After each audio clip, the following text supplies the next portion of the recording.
اس نے کچھ بھی کہے بغیر ان کی بڑھائی ہوئی ڈش میں سے ایک کباب اٹھا کر اپنی پلیٹ میں رکھ لیا تھا۔ یہ چاول لو۔ نانو نے خاموشی توڑنے کے لیے اپنی کوششوں کو جاری رکھتے ہوئے کہا۔ خاموشی نہیں ٹوٹی تھی، چاول خاموشی سے لیے گئے تھے۔ نانو نے ہمت نہیں ہاری تھی۔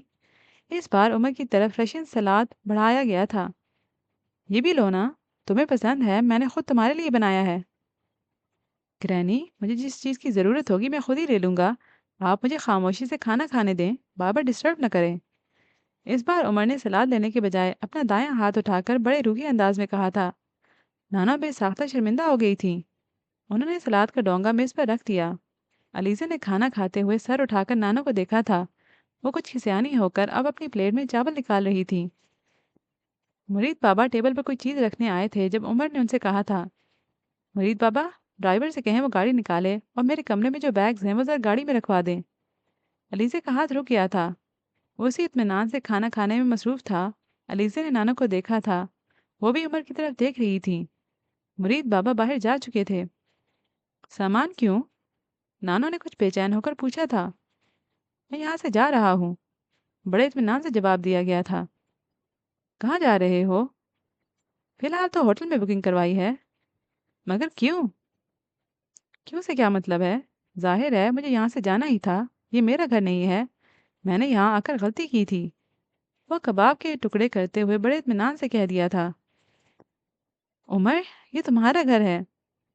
نہیں گرانی، یہ میرا گھر نہیں ہے، یہ آپ کا گھر ہے، علیزے کا گھر ہے، میرا نہیں۔ اس کا لہجہ بہت دو ٹوک تھا۔ اگر آپ میری وجہ سے یہ گھر چھوڑ کر جا رہے ہیں تو پلیز میں اپنی غلطی کے لیے ایکسکیوز کرتی ہوں، آپ مجھ سے ناراض ہو کر یہاں سے نہ جائیں۔ اس بار علیزے نے اسے کہا تھا، میں کسی سے بھی ناراض ہو کر یہاں سے نہیں جا رہا، بس اب مجھے یہاں نہیں رہنا۔ اس نے علیزے کی طرف دیکھے بغیر ہی کہا تھا۔ مگر تم تو یہاں رہنے آئے تھے۔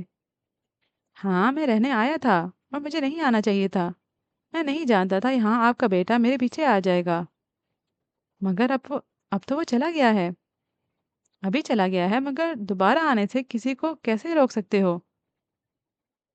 عمر، جب تک تم یہاں ہو میں اسے یہاں نہیں آنے دوں گی۔ آئے گا بھی تو بھی کوئی تم سے اس معاملے پر بات نہیں کرے گا، مگر تم یہاں سے مت جاؤ۔ نہیں گرینی، مجھے یہاں نہیں رہنا ہے، مجھے یہاں سکون نہیں ہے۔ اس نے بے حد سنجیدگی سے کہا تھا۔ تمہیں یہاں سکون ہے یا نہیں مگر تم یہاں سے کہیں نہیں جا رہے، میں تمہیں کہیں جانے نہیں دوں گی، یہ بات تم کان کھول کر سن لو۔ نانو یکدم کہتے ہوئے میز سے اٹھ گئی تھی۔ مرید، مرید، اس کا سامان واپس اندر رکھاؤ، وہ کہیں نہیں جا رہا۔ انہوں نے مرید کو بیگ لاتے ہوئے دیکھ کر کہا تھا۔ گرینی جذباتی مت ہو، میں یہاں نہیں رہنا چاہتا اور نہ ہی رہوں گا، مجھے جانے دیں۔ اس کا لہجہ ہنوز سر تھا۔ کیا ہو گیا عمر تمہیں؟ کیوں کر رہے ہو اس طرح؟ اتنے ضدی نہیں تھے تم۔ علیزے نے گرینی کی آنکھوں میں آنسو امڑتے ہوئے دیکھے تھے۔ اس نے عمر کو ان سے نظر چراتے ہوئے اور پھر شکست خوردہ انداز میں سر جھکاتے ہوئے دیکھا تھا۔ مرید، سامان واپس رکھاؤ، نانو نے ایک بار پھر خان سامان سے کہا تھا۔ عمر اس بار بالکل خاموش رہا۔ مرید بابا چند لمحے اس کے رد عمل کا انتظار کرتے رہے اور پھر خاموشی سے بیگز اٹھا کر واپس مڑ گئے۔ علیزے کے چہرے پر اطمینان جھلکنے لگا تھا۔ تو ہم لوگ آج کے ایپیسوڈ کو یہیں پہ ختم کریں گے۔ امید کرتی ہوں کہ ابھی تک کی کور کی ہوئی اسٹوری آپ لوگوں کو پسند آ رہی ہوگی، اور اگر ایسا ہے تو کامنٹ سیکشن میں مجھے بتانا مت بھولیے گا۔ اور اس کے علاوہ بھی آپ کے پاس ناول ریکمنڈیشنز ہیں تو وہ بھی پلیز کامنٹ سیکشن میں ضرور لکھیے گا۔ انشاءاللہ آئندہ ملتے ہیں، تب تک کے لیے ہنستے رہیے، مسکراتے رہیے۔ اللہ حافظ۔